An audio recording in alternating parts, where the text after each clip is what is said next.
Everybody. So my name is James Holden. I'm the director of the Cloud Analytics team here at NetApp. And I'm really grateful for being back at Tech Field Day. It's a great opportunity for us as NetApp to show you the great stuff that we've been building and get your feedback on it. So today, it's about a year since we were last here, showing you the stuff we've been building. And there's a huge progression of what we've done, a huge amount of new features and functionality that we brought in to our cloud analytics tool sets. And today, I'm going to go over Cloud Insights. At the last field day that I was part of, we touched on how it was coming into preview and how it's going to be available to everyone. Well, the product is now out. It's been out since October. It's generally available. And last week, we released our freemium version of Cloud Insights, available for anyone with any NetApp equipment anywhere. So what I'm going to do now is I'm going to jump across to my laptop, and I'm going to actually show you a full end-to-end walkthrough of Cloud Insights. So bear with me a second. I'll get the live system up and running. So here it is. This is our portal into all of the cloud products at NetApp, cloudcentral.com. So we've got a huge wealth of different portfolio plays from data storage services in the cloud, Kubernetes services in the cloud. But the product that I'm promoting today is Cloud Insights. And Cloud Insights has got 3 real value propositions around it. Monitoring all of the on-premises equipment, all of the public cloud equipment, and all the hybrid infrastructure out there. And it also helps to optimize how that infrastructure and services are used, and also can secure the data behind the scenes. So what is Cloud Insights? Cloud Insights is a tool that's going to help really reduce the troubleshooting time in an environment. It monitors all the different equipment. It looks for any kind of performance breaches, any kind of inventory configuration issues, and alerts the end user of what's actually occurring, what's going on. It also really helps reduce the cost of running that infrastructure. We understand all the kind of price points, all the kind of billing data from the cloud. We can analyze it, compare it with the performance data, and make recommendations about how to save operational and capital spend within the environment. And the final piece, and something that we're previewing at the moment, is our secure functionality, which really helps understand if there's any kind of insider threats on the data that we're looking after in our NetApp equipment. So what I'll do, instead of going through the website, which has got all the kind of details of how it operates and how it works, I'll jump straight into real-life product and show you Cloud Insights in a lab environment, or multiple lab environments across NetApp.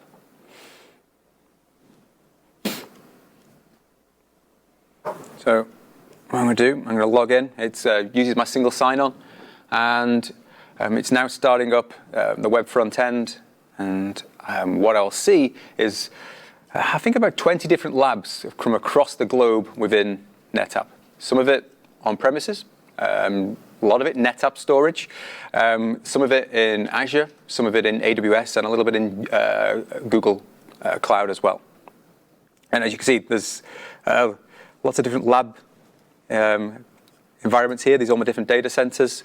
This is the kind of capacity that we've got on the floor at the moment. All the on-prem instances, EC2 instances. It's got a full breakdown of all the different configuration items. The key piece about this tool set, though, is how easy it is to actually deploy in an environment and start grabbing data and then feeding it back into the system.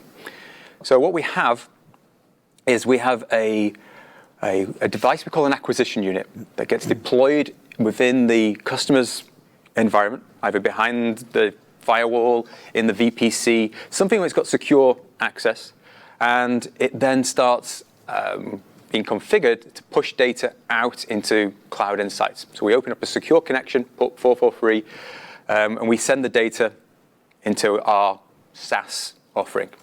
Now, an acquisition unit, we can do a Linux or a Windows device, small little VM, 2 cores, 8 gigs of RAM. And all we need to do is actually just drop this bash shell command in there, and it will start authenticating back to us. This has got the token in there, so it makes sure that we have a very secure connection to feed data into Cloud Insights. We're not punching holes in firewalls. We're not just opening everything up. We're making sure that as NetApp, we are a company that very much values our customers' data and our ability to make sure that we are secure. So we only do the most secure methods we can to get the information out. Now, once that acquisition unit is installed, I now have a wealth of different data collectors I can put into the environment that starts pushing information back into Cloud Insights. So if I look at the kind of the on-premises and the public cloud infrastructure, I've got everything from the ability to collect on a EC2 instance, let me get my windows right here.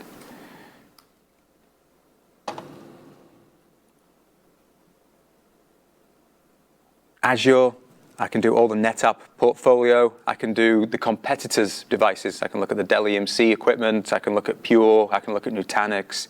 I can look at the hypervisors. I can look at VMware. And all I need to do is, once I've got my acquisition unit set up, is click on one of these. We're at NetApp head office. So let's go with a ONTAP data management system.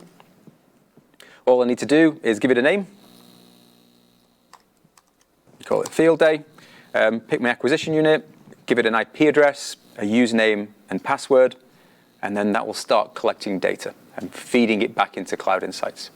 Now it's collecting all the kind of performance metrics that you need to understand how the environment is behaving. So latency metrics, I/O metrics, throughput metrics, cache utilization, processor utilization, whatever it may be for a kind of a site reliability engineer, a storage admin, an ops guy, to get the kind of key KPIs that they want and need to understand. Is the information coming, or is the systems behaving as they should do?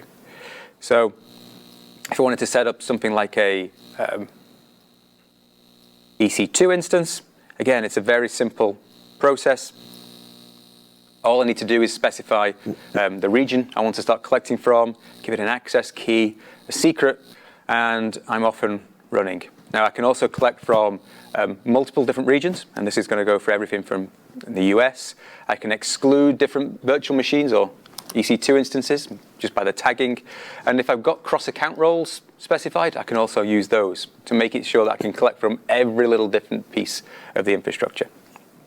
Now, from standard infrastructure devices, things like a EMC device or a HP, IBM, NetApp, we usually collect between every 5 minutes and 10 minutes the performance data. Inventory data, what the device is doing, how it's been set up, that doesn't change as often, so we collect that on an hourly basis. So we've got a very lightweight way of gathering data that's got very little overhead on the customer's environment. Now, we also realize, though, that the world is changing. The world is not just virtual machines on a compute hypervisor and a back-end storage device. Platforms are now being built, applications are being built that are reliant on microservices, containers, and those bring new challenges to any kind of monitoring tool out there. No longer is there just thousands, potentially, of virtual machines in an enterprise infrastructure, but there's also probably tens of thousands of containers out there. So the problem of understanding what's going on in the infrastructure, how it's behaving, how those different components are interacting with each other, what their interplay and their relationships are, where the bottlenecks are starting to appear, where's there any kind of latency issues, has become a whole lot harder. So what we've done with Cloud Insights is added another layer of data collectors, which we're calling services, which start pulling in information on a far more rapid basis. So we've also got the ability to collect directly from within an operating system layer, from my Mac OS, my Windows box, Linux devices, or from any of these different services out there. Now, some of them are coming soon as we build those out. Scott, you have a question? I think you might be heading down this path. Is this how you would also address VMware on AWS, where you've got multiple different layers that you need to be keeping track of? Yeah, so for something like VMware on AWS, we can connect into the virtual center and we will see those VMs as if they were anywhere else in the world. We'd also pick up the EC2 instances, and we can actually start matching against them and understanding this is the VM, this is the EC2 instance in the back end, this is what we're actually looking at, this is the storage that they're consuming. I think I'm probably jumping a little ahead, but is there a means to correlate? In some aspects, I will show you exactly that, how we do correlate those different devices and how we can see the end-to-end service path. Yes, and we'll get into that a bit. The likes of a Kubernetes or a Kibana infrastructure, or what else we got down here that's quite nice to look at, Couchbase. These application stacks have got lots more performance metrics, lots of different counters, lots of different ways of understanding, is it performing as it should be? Is it within expectations? Is it kind of meeting the benchmarks that we were initially looking at for those devices? And so what we do is we're starting to use a open source technology, Telegraph, as the agent that we're using, and we're configuring it to feed the data, again, securely back into Cloud Insights. So if I look here and I set up a Kubernetes collector, the first thing I need to do is pick out what kind of operating system I'm looking at. I'll go with the Kubernetes one, make it simple. Pick an agent access key. This is our secure method of making sure that the data we're getting from customers' environments is the right data. It's secure, and we're looking after it and sending it to the right tenants on our side. And then we have some configuration steps. So I just need to copy to clipboard the data sets, and then update the YAML file with the addresses, and I'm now starting to collect data. And I can do this because I'm pushing it out of the actual agent base in a 10-second granularity. So we're now streaming, instead of tens of thousands of metrics into Cloud Insights, but hundreds of thousands of metrics per second from all sorts of different devices across the globe. So what that does, though, is it gives us some fantastic data to look at in different dashboards. Now, the system that I've got here is a lab environment, or many lab environments that we're using within NetApp, and our sales engineers are showing this to their customers. So I've got 382 different dashboards have been created, and they're all trying to answer key kind of questions on the environment. Now, from a default install, it actually gives you recommendations of what dashboards to look at. So here, we've got a whole host of ones that are recommended based on the data collectors we've got in the environment. I've got AWS, I've got Azure, NetApp, and VMware. And what I need to do is just click on them and add these dashboards to my environment, and I will have them available. Now, if you wanted to look for kind of questions that these are able to ask, here we go. Let's have a look. Where do I have latency in my environment? So here we go. Where are the latency problems? So what this is doing is it's looking across that on-premises and public cloud environments, and it's breaking them down by the different data centers, and it's basing it all on what kind of latency we're seeing from those devices. Now here I'm showing last 24 hours, but I've got up to the last 30 days I can show on one graph. I've got 90 days of information in the system, or I can go with custom time windows. I can zoom into the data. And I can drill further and further down into it. But as you can see, we're asking the question, where's the latency problems?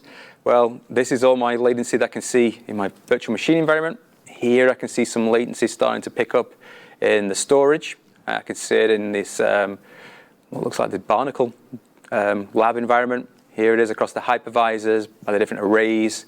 And then there's the full breakdown of all the different hypervisors in the environment. You can see there's 2,000 different virtual machines this is monitoring across all these different labs. So what I can then do is zoom into the underlying data. So I have a question. How far back can you retain data? I've got, in this system, in this edition, I have 90 days of data down at the 10-second granularity for the services-based information, or 5-minute granularity or 1-minute granularity from the infrastructure component. Can you go beyond that? We have a premium edition that is coming out in the kind of the fall timeframe that will have 13 months of performance data at that level of granularity. So it doesn't do a roll-up? There's no roll-ups at that point. And now, people sometimes want more and more data. You want to go even further back, and you want to be able to do forecasting on it. So we're also coming out with a data warehouse. Actually, we have a data warehouse now that we're offering to select customers in a preview fashion that has that roll-up functionality. So they can then do either longer-term trending, they can feed it into their own systems, it's got SQL access, and we put a Cognos BI engine in front of it. Funnily enough, you actually answered one of my questions already about forecasting of all the storage, so that's good. The other question I had is that when there is a SaaS service, typically companies can be sensitive about certain data going to a SaaS service. So is there a way to filter selective things out of the metrics that they don't get go to the SaaS service and the rest does? So I'll suggest the security aspect to start with. So a lot of companies, they're concerned about certain levels of data going up to a SaaS offering. So what we've done is we've put in a lot of security behind the scenes, and we've got our certifications around our SOC 2 compliance, so that we have got that level of trust, that third-party rubber stamp that we are looking after the customer's data. Now, there's certain components that they might not want to send up, and we can configure certain data collectors to only pick on certain devices. Now, if there's something more fundamental about the way they don't want the data going up, we also have an alternate platform for them, which is called On-Command Insight, which can be deployed on premises, and they can then control the full ecosystem around it. It does all the monitoring of the infrastructure components, the likes of the hypervisor and of the storage components as well. So we're talking about the roll-up and data retention and stuff like that. Is there a way to take that data, and when you notice an incident, and just sort of say, hey, I want to take this data as it lives today, export it, and save it, so that it's then you have it preserved for a longer period of time, that way it's not part of it? And so you can export it and say, okay, this is a data set that we can then go back and reference later, that we can look at and try to analyze a little bit more, especially if you're up against that 90 days, and just go, now we want to save this. Is it? Yeah. So, there's a future edition that's got the 13 months of data. Okay. Yep. So 13 months is a lot of data right to go back and analyze down at that level of granularity. We've also got the data warehouse that will take that data set and also keep it for that time period. Now, it's a SQL database. You can export from a SQL database. We also have the export functionality within our tool to write out to CSV format. Oh, okay. And all the graphs, everything we've designed here, we've gone for maximum usability in terms of how people can, how accessible the data is. So we're using as much of the browser functionality as possible. So print to PDF or save to PDF, it'll come out. If you notice the color scheme, it's 508 compliant. So if anyone's got any colorblind issues, they should still be able to determine the different kind of contrasts between the levels there. And so it prints on black and white just as nicely as well. So back on my dashboards. We also have the ability within the dashboards to make them dynamic with variables. So if I wanted to configure these to be able to filter down to specific data centers, I can just click my little widgets here and pick out the certain data centers that I'm interested in.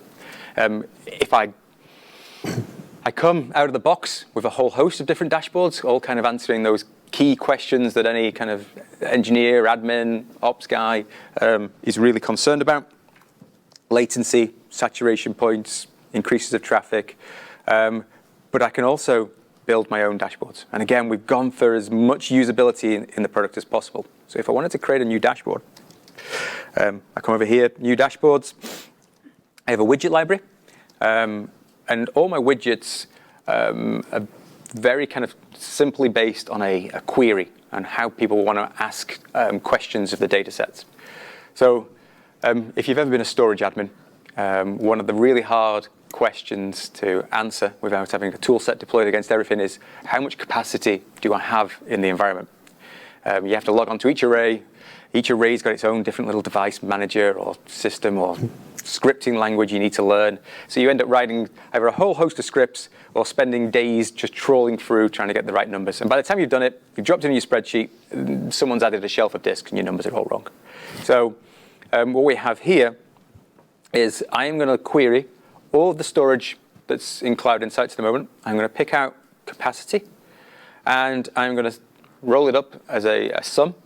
And at the moment, it's in gigabytes. But if I divide it by 1024 and divide it again by 1024, it's now in petabytes.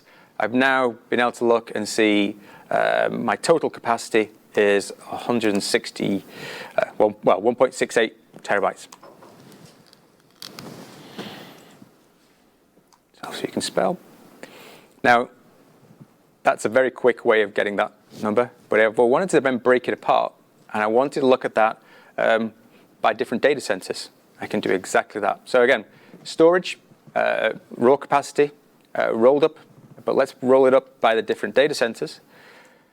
So there they are. I don't like the blue. I'm going to go with a bit of red, make a different color scheme. If I wanted to see what that looks like over time, here again, all my storage, look at it by the capacity. I'm going to do it as an area chart. Rolled up over time, there it is. And if I wanted to then, again, break it apart and look at it by a different construct, do a spline chart, and again, storage capacity by different data center. It's extremely quick to kind of ask questions of the data and get instant answers. Now, if I wanted to then get everyone in my organization on the same page, all I need to do is give this dashboard a name, and this URL at the top is immutable, so everyone else can be looking at the same data sets. So it answers questions extremely quickly and gets everyone understanding what's going on in the environment.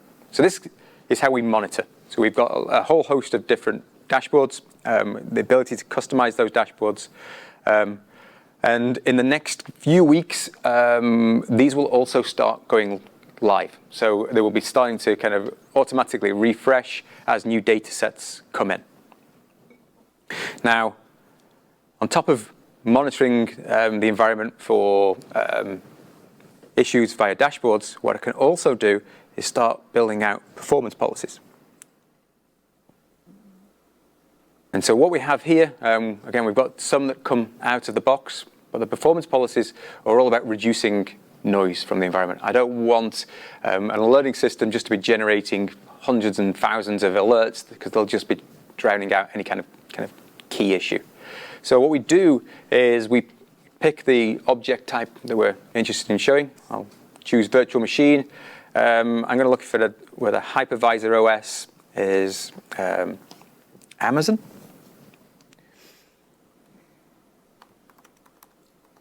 Actually, let's go with the data center because I find it easier. And pick out my New England lab, which is where I'm based. And what I can do is then specify the time window that this performance policy has got to be breached over. I'll do it over 15 minutes, and I'll make it a critical warning, and I'll send it to a select few emails, do it to my own. James Holden at netapp.com. And what I'm going to do is I'm going to set an alert when the I/O is over a certain value and the latency is also of a certain value. Because I know that on certain virtual machines, when there's no real I/O going, the one or two little background I/Os that occur always get deprioritized and the latency spikes. So here I can then choose both of these metrics.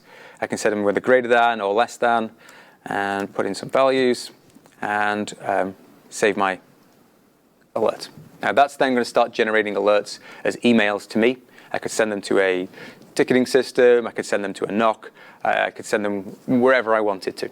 But they also come through as alerts within our dashboard functionality. So I go back to all my dashboards, I look for what we call violations.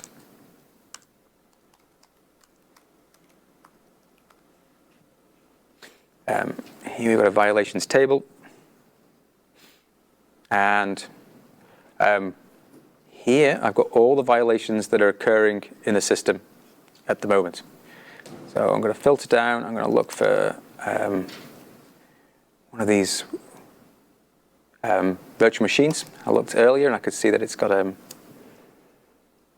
some issues. Oops. And looks like I'm going to have to reconnect. Oh no, there we go. So one of the key questions, Scott, you asked before about do we build up the relationships?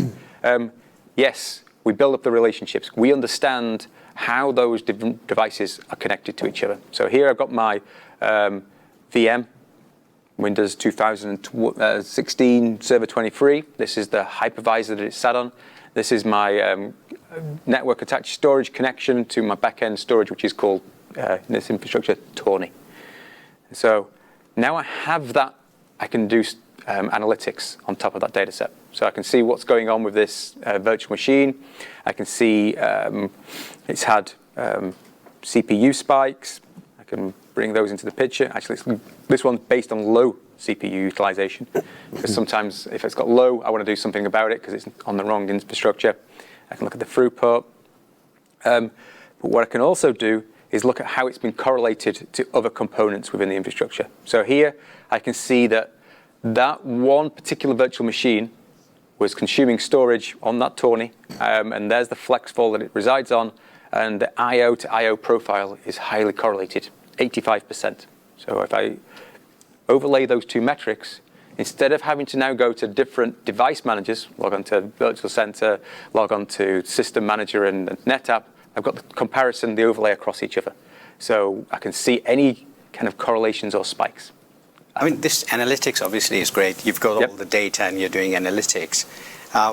And the product might already do this, but you know the storage problems with either performance or capacity develop over time. It would be really good that if the product already has out-of-the-box metrics that proactively let you know if something is, or a problem is developing based on this data, obviously, and let you know.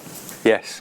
So I will touch on that as well, because that is exactly what we need to be able to do. Yep. Right. You need to be able to understand, not just from this is the recommendations, because the recommendations, I'm a storage vendor. We know that we are not going to kind of sell you the wrong stuff. We're going to give you the stuff that's probably conservative.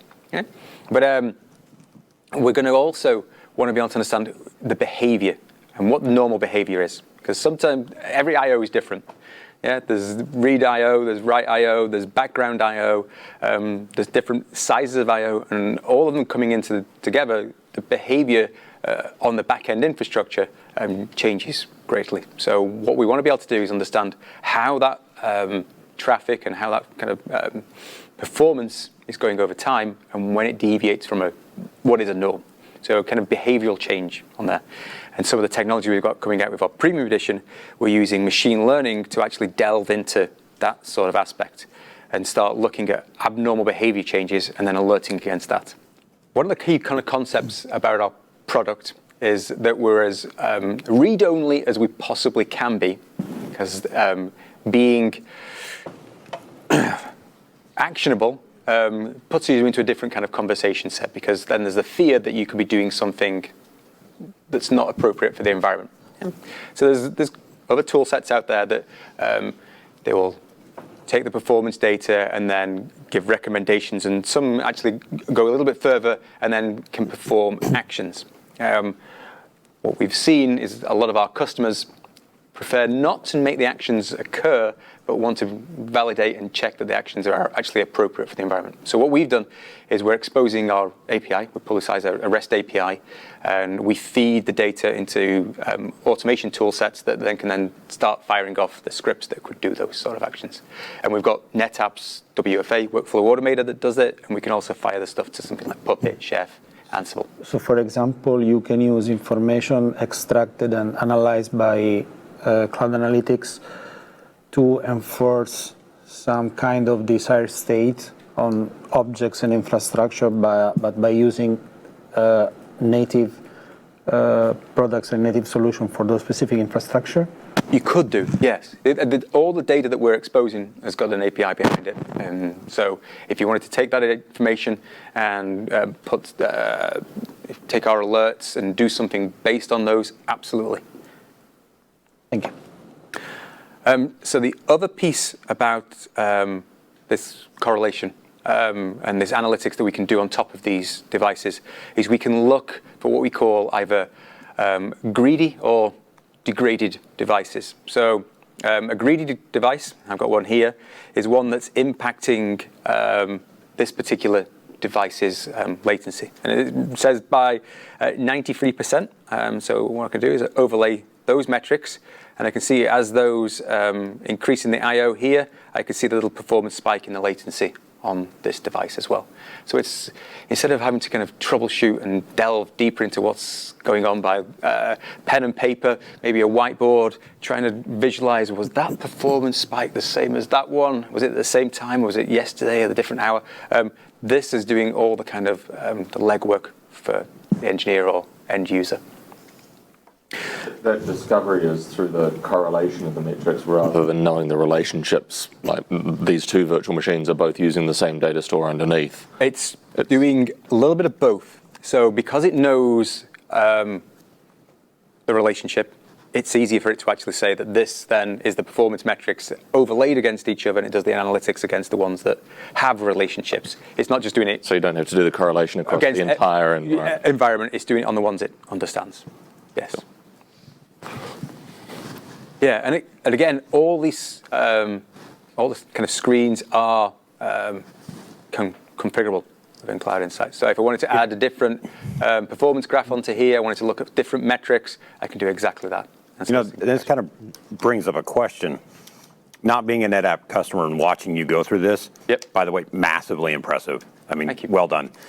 But if I were to then go, wow, I watched him do all this cool stuff, I then become a NetApp customer, I deploy this into my enterprise, and then I sit down and I go, okay, how do I navigate this? How do I make it sing the way that James made it sing? I mean, what is that type of learning curve? Because I just look at it and I go, there's so many tools out there that you end up buying because you see somebody do a really cool presentation and then you try to use it and you go, wow, it's going to take me 18 hours to make it do what James did in 3 minutes. Yeah. So, and that's one of the pieces that we've took on as the product team, is that you need to be able to first wow the customer, to get them to kind of come to the table. The next piece is make it easy so that they actually can deploy it and they can do it completely on their own.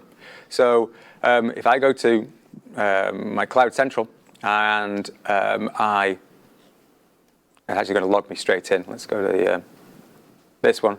I come over here and click start free trial. What it does is it spins up a secure tenant for you as an individual based on your email address.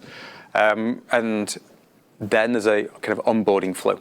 So it walks you through how to set up a collector, how to set up an acquisition unit, how to set up a collector, and then which dashboards are recommended for that environment.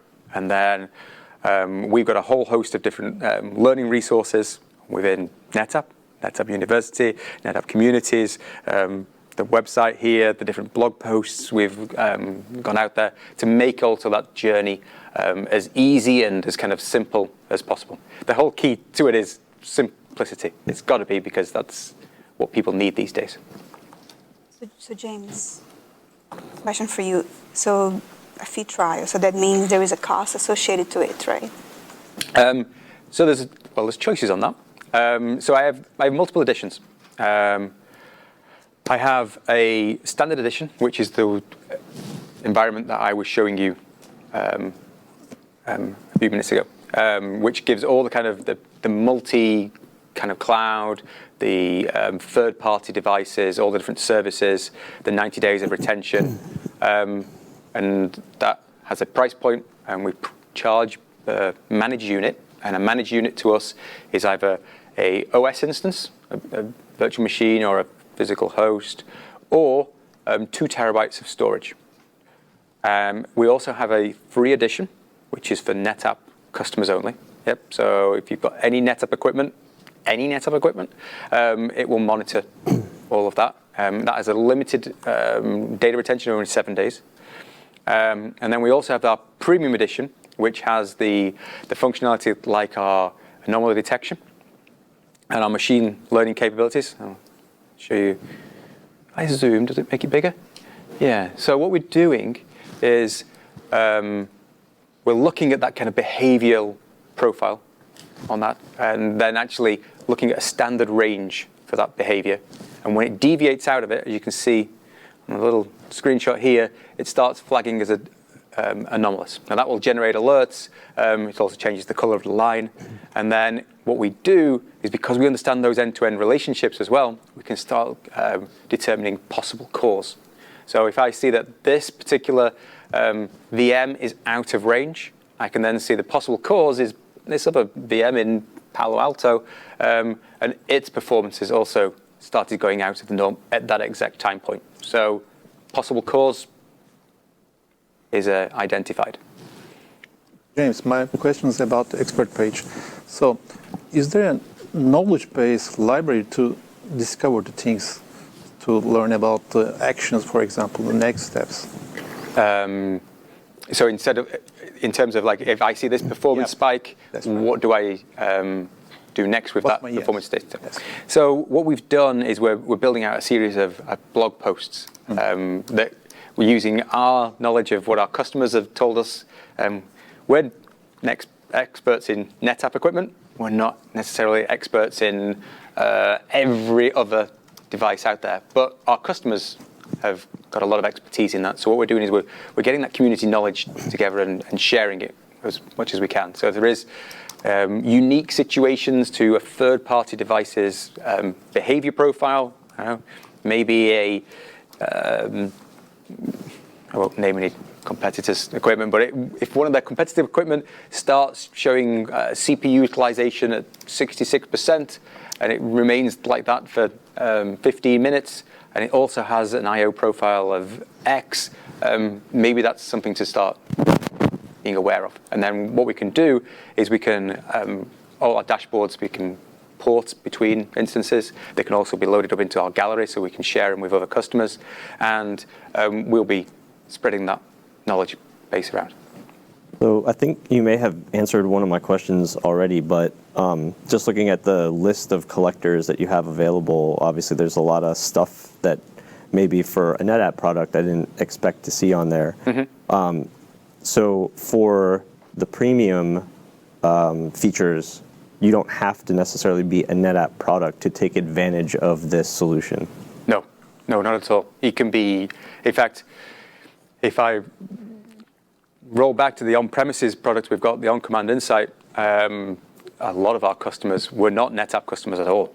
The first foray into using any NetApp was with that tool set. So we expect exactly the same with Cloud Insights, that you don't necessarily have to be a NetApp customer or discover your NetApp equipment.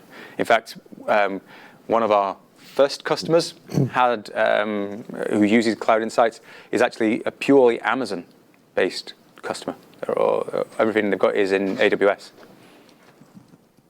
Expanding on Adam's question a little bit. So if you have infrastructure in your environment that is not currently, it can't be used by one of the existing collectors, is there an open API where customers could push their own metrics to this platform?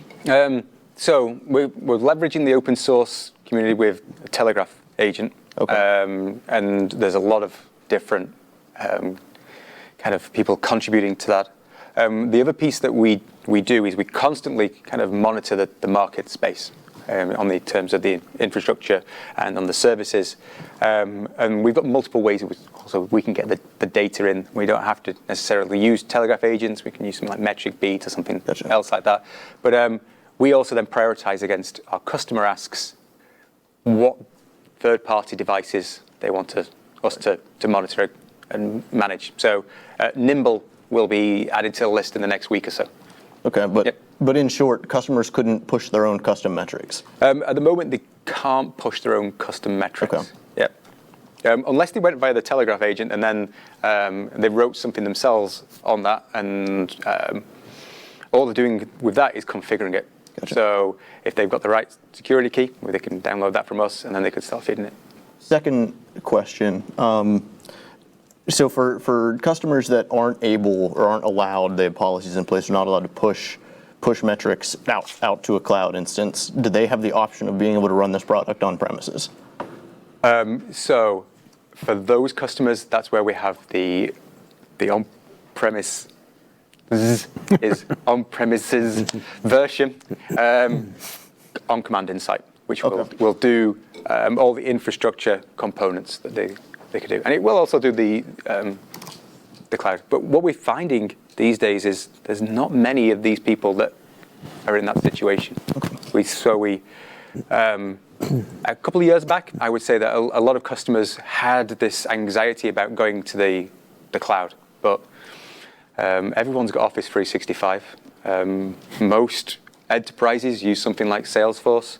Everyone's got a Gmail or a Hotmail email. So everyone's familiar with using a SaaS-based offering. This is just another SaaS-based way of doing things. And a lot of them are also got cloud-first policies moving to AWS or Azure. Even the highest secure kind of organizations you could think of usually have a cloud-first policy, where it would be running on some sort of top secret AWS cloud or Azure cloud. They're already there. So we're not seeing that kind of anxiety anymore about going to the cloud or using a SaaS-based product. Checking on my timing. So the other piece that we've got a kind of a key fundamental concept of Cloud Insights is our ability to tag the data to add another layer of wealth of kind of metadata to objects. So we have the ability to annotate any kind of object we have in the system. I've got 69 different annotations here, all of them either text-based or number-based, that then can be automatically populated against the objects. So if there's a concept of all these virtual machines that are running on this ESX version that have this IP address range that belong to this particular data center, I can automatically tag those as being in that data center. So when we have that, we can also start adding things like cost information. And then this goes then to our other tenets around what Cloud Insights can do, is it can start showing opportunities to save money in the environment. So does that tagging couple with platforms that have tagging built in, like AWS has tagging functionality, vSphere has tagging? Do those pull straight through? It will. So the approach we've taken is if the objects are tagged in VMware or Azure or AWS, all you need to do is add that tag name into Cloud Insights, and it's automatically populated. And then the value comes through. Yeah, because what we find is a lot of organizations have tagging sprawl. So you wouldn't believe how many people can't spell something like creator or keep alive, right? There's keep alive is one we use in NetApp, and when we first started looking, there was like 15 different ways of spelling keep alive. So only one of them works in the automation tool sets that we've got. So we pull the one that's valid, and everything else that gets flagged up as not having the correct tagging gets fixed. So I'll pull up another dashboard here. So here is us looking at the AWS environment and looking for opportunities to reclaim waste in this environment. So what I can see is that I've got, at the moment, 362 EC2 instances that have got less than 10% CPU utilization in the last 24 hours. So if you kind of want to look at that in a way, those are people's that have engineering mindset, have decided that they need a bigger machine than they really actually do need. And so they've gone for a 4-core machine rather than going with a 1-core machine. So what we can see is exactly where those machines are, what's actually going on them, how they're being used, and we can then start prioritizing those to be kind of right-sized within the environment. I can also see how much capacity we've got associated with EC2 instances that are powered off. Now, if you've run stuff in the cloud, the compute side of the house is what you look at as your first cost point, but actually 60% of the cost comes from the capacity that gets associated with it. So it's a hidden little gem out there that gives hyperscalers a lot of money, is powered off capacity that's not actually being used or consumed or doing anything.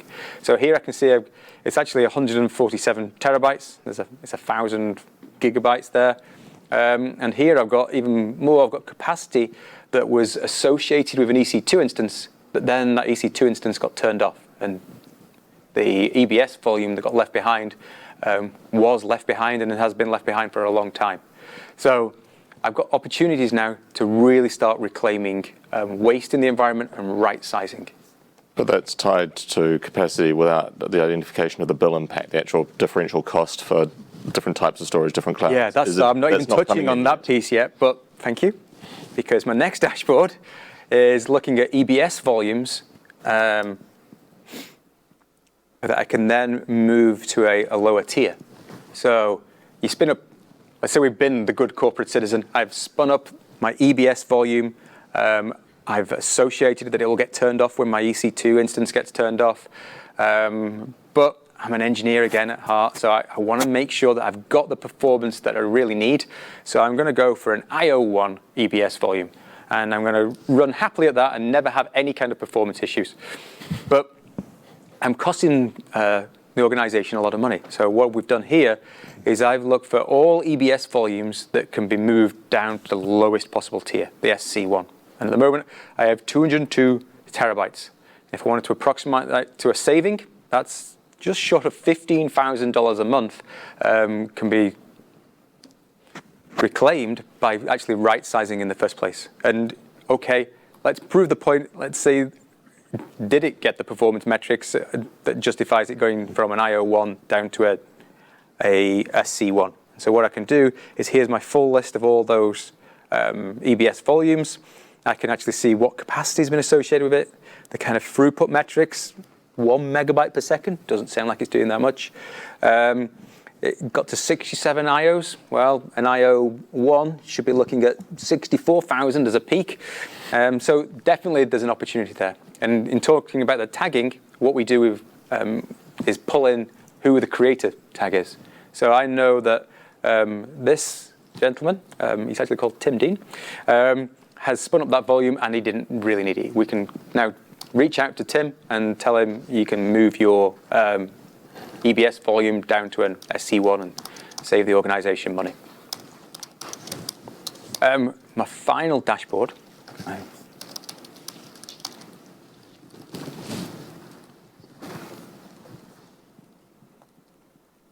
We're talking about that powered off capacity. I can look at that powered off capacity regardless of what environment we're actually running in. So here, this is all the powered off VMs across the board, whether it be on premises or in the public cloud. So here I've got just short of $5,000 per month is spent on powered off capacity in AWS. It's a lot cheaper in GCP, only $119 per month is spent there. $218 in Azure.